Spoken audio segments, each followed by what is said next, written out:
¿Cuántas utilidades y remesas se llevan las empresas? Habría que verlo. ¿Cuál es el saldo neto de divisa de las operaciones mineras? ¿Se llevan más de lo que entra o queda en déficit? ¿Cuánto queda? ¿Cuál es el valor retenido en la economía local de una inversión minera?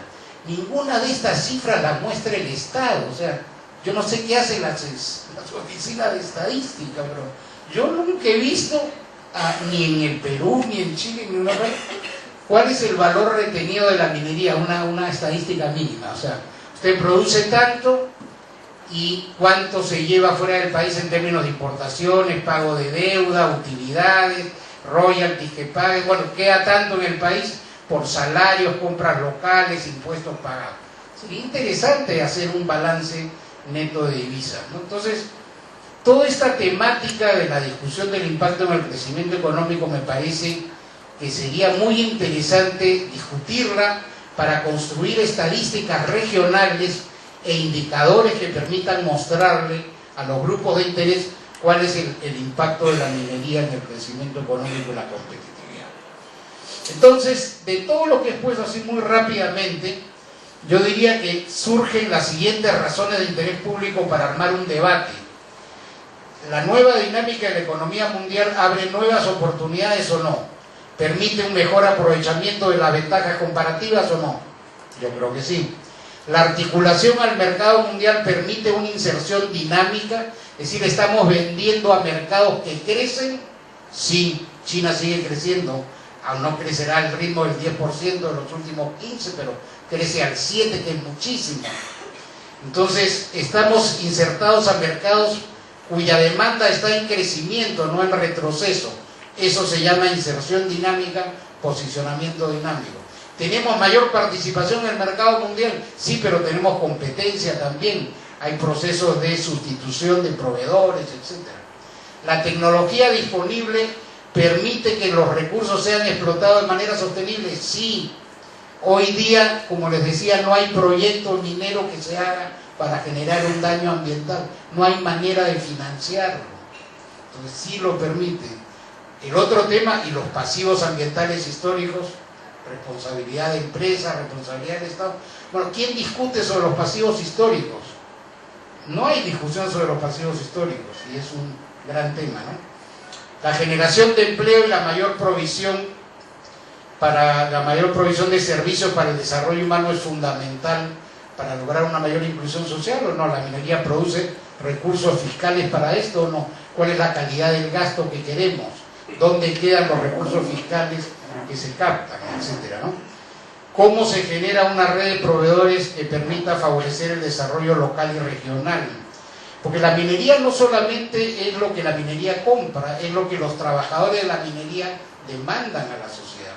Y entonces la minería se dice que genera 4 o 5 empleos indirectos entre la demanda de sus trabajadores y los proveedores de la empresa. Entonces hay que analizar también el impacto en términos de la generación de empleo. Y finalmente, ¿esto debe o no debe favorecer el desarrollo local y regional en términos de una mayor disponibilidad de recursos? En el caso del Perú, las regiones se quedan con el 50% del impuesto a la renta y tienen regalías regionales que van directamente en beneficio de las municipalidades y los gobiernos, tienen recursos propios. Sin embargo, el otro día leía que un gobierno regional tenía 300 millones de dólares en el banco porque no tenía proyecto. Entonces la discusión es, oiga, le estamos dando dinero y usted no tiene capacidad de gasto. Y la población sigue sin recibir los beneficios. Entonces ahí hay un tema bien complejo. ¿Podrá la burocracia elaborar todos los años proyectos interesantes que impacten en la sociedad? ¿O deberían ser fondos concursables para organizaciones profesionales, consultoras, universidades, que presenten proyectos y se construya un banco de proyectos? Yo creo que en esta idea de un pacto regional es fundamental la construcción de ese banco de proyectos para el desarrollo local. Entonces, en esta línea del desarrollo local, que es un tema sustantivo, interesa ver cuál es la renta que se capta. Y Chile tiene una captación de renta bien interesante, con Codelco es el 37%, pero sin Codelco es el 15% nomás. O sea, en Chile hay una gran cantidad de incentivos tributarios a la minería que son superiores a los que se otorgan en otros países de la región. Chile tiene un régimen tributario más favorable. Ahora, eso es una discusión desde el punto de vista del interés público, ¿no? O sea, a mí me interesa captar inversiones, etcétera, es una razón bastante. Y resulta que el resto de países de la región se compara con Chile. En el Perú, cuando se discutía ahora último el impuesto a las sobreganancias, se comparaba con Chile para que los proyectos no sean menos rentables que Chile. Pues Chile es un competidor directo y está al costado. Entonces uno no puede poner la tributación que se le ocurre. Competimos en el mundo por proyectos y lo que define un proyecto es su tasa de retorno.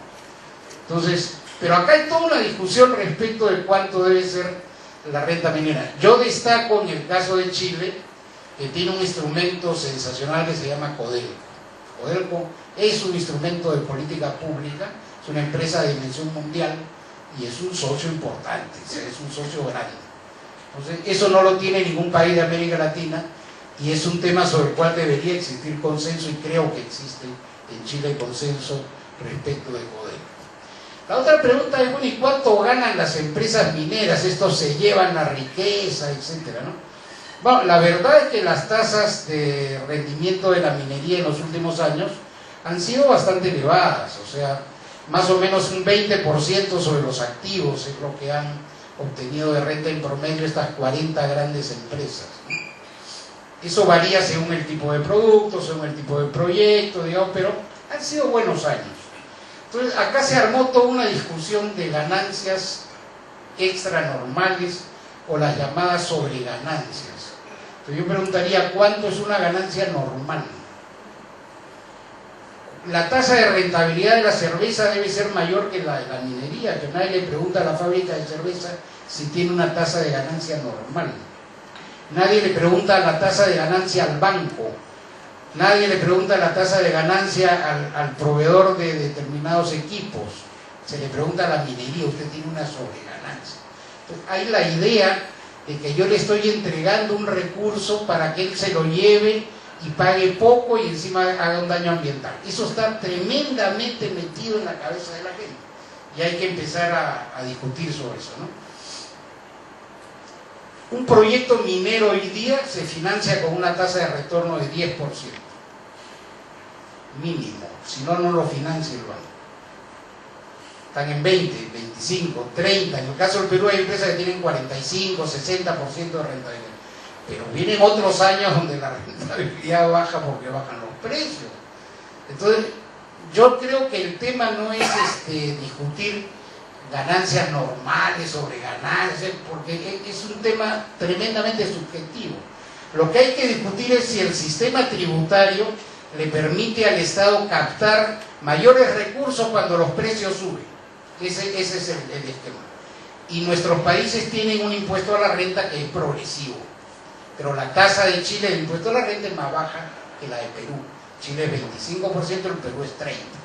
Pero cuestión de discutir, digamos, depende de los objetivos de la política pública.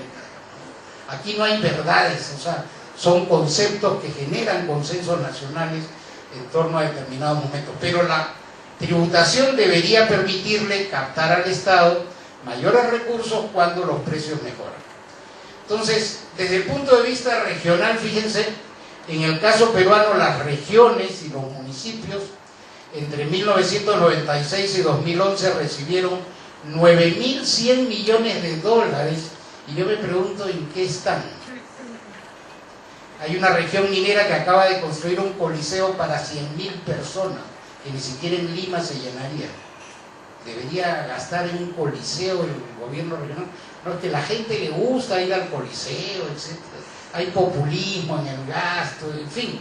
Hay un gran tema ahí, o sea, hay mucho dinero. Entre enero y agosto del 2012 tenían 2.000 millones de dólares las regiones en el Perú. O sea, no es un problema de plata, es un problema de calidad de gasto. Y además, la regalía, o sea, estamos hablando, en el caso de Perú, de más de 11.000 millones de dólares que han recibido las regiones en los últimos años. ¿En qué se ha gastado ese dinero?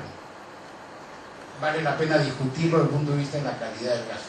Y aparte, las empresas hicieron un aporte voluntario, se hizo un acuerdo con el Estado durante el gobierno de Alan García, que no quiso poner un impuesto adicional, sino le dijo, bueno, hagan un aporte voluntario. Bueno, aportaron 846 millones de dólares en proyectos que